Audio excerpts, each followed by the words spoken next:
Hi, everyone, and welcome back to Amy's Cooking. Thank you so much for joining me again today for another wonderful and delicious recipe. Chicken curry or cariga is something that is very familiar to most of us. It's not something that we eat every single day, but it's definitely something that you will see at every single special gathering. The special thing about this dish is all of the combination of flavors that you get. The coconut milk based soup with chickens that are so tender. You add yams or taro with a little bit of spice to it. It's this mixture of all these different combinations that adds such a deep flavor to this dish. It can be served with rice, noodles, or Vietnamese baguette. As a matter of fact, I made some to go along with this dish today. If you stay tuned to the end of the video, I will show you the baguette that I made. Let's go over all of the ingredients for today's recipe. Lemongrass prepared in two different ways, finely chopped, and the stalk. The stalk needs to be pounded and bruised to bring out the flavor. Chili pepper if you want it to be more spicy. One large white onion that needs to be sliced in two big pieces. Shallot and garlic both will need to be finely chopped. Onto our seasoning, we have curry powder, cooking oil, annatto powder, sugar, fish sauce, vegetable seasoning, as well as salt.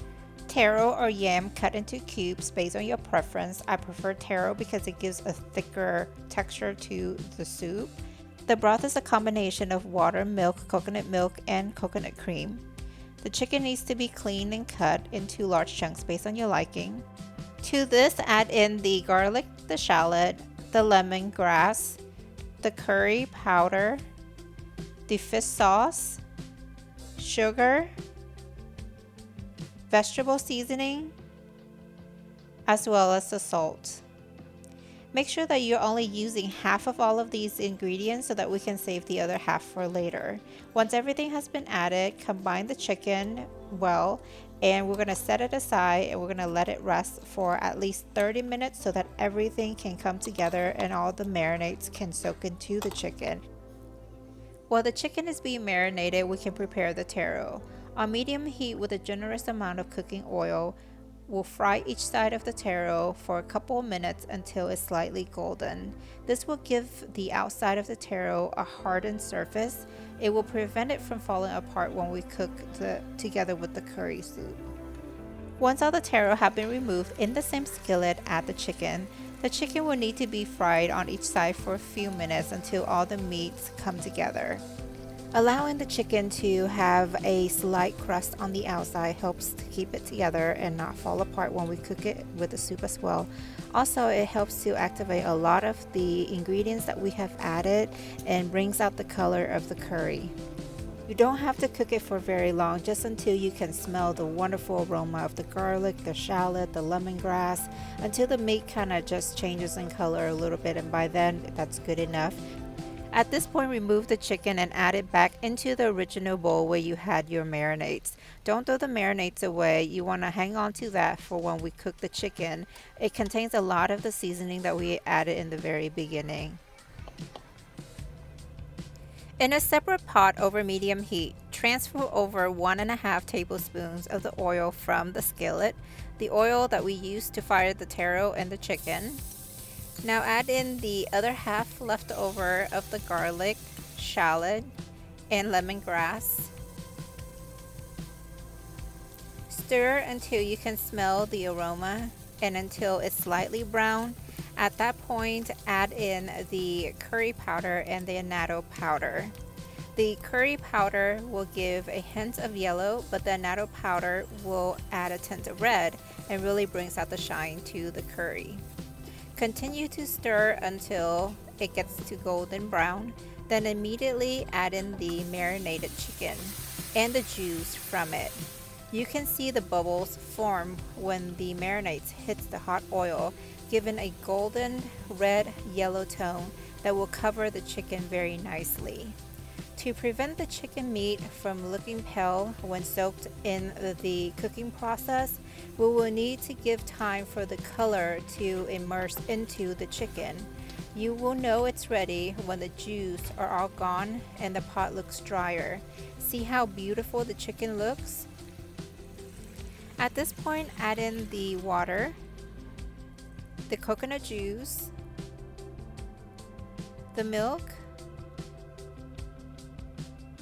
and the lemongrass stalks. Do not add the coconut cream just yet. Save it for the end. Once everything is fully cooked, we will add it then. Give it a quick mix and bring the pot back to a boil. Then we're going to reduce the heat all the way down to low and let it simmer until the chicken is half cooked before we add in the taro. Once all of the taro have been added, allow it to cook until it's soft to your liking. This could take anywhere between 20 to 25 minutes depending on your heat setting. Remember, the taros have been fried previously, so it may not take that long for it to cook. Also, the chicken has been cooked all this time, so you don't want it to leave the heat on too high or too long that everything just falls apart. As soon as you feel like the taro and the chicken is pretty well done, go ahead and add in the large onion that we sliced up in big chunks. Let it cook for a couple minutes. It won't take long at all. I cannot tell you how amazing the curry smells. It is exactly the color that we like for it to be. At this point, add in the rest of the leftover fish sauce, vegetable seasoning, salt, and sugar. Start with a little bit and tweak it to your liking. You may not use all of it depending on your family's preference.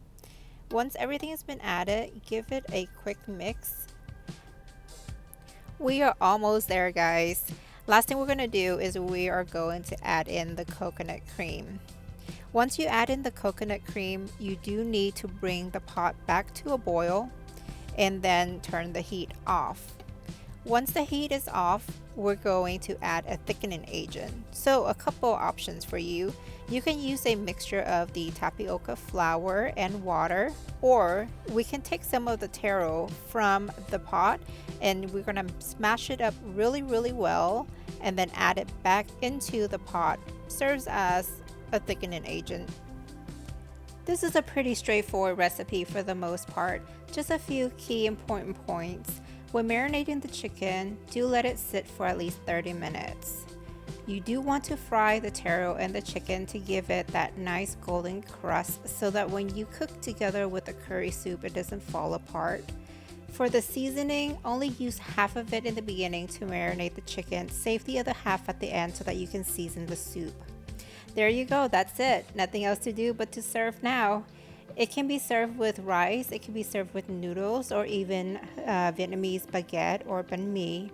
The Vietnamese baguette is probably my favorite just because there's something about dipping the bread into the sauce and making it so soggy and delicious. And if you're interested in learning how to make the Vietnamese baguette, I have provided a link in the upper right hand corner as well as a link in the description box below, along with all of the exact measurements for the chicken curry recipe today. Thank you so much for watching this video, and if you like it, please hit the like button below, subscribe, and hit the notification button so you'll be notified when I post my next video.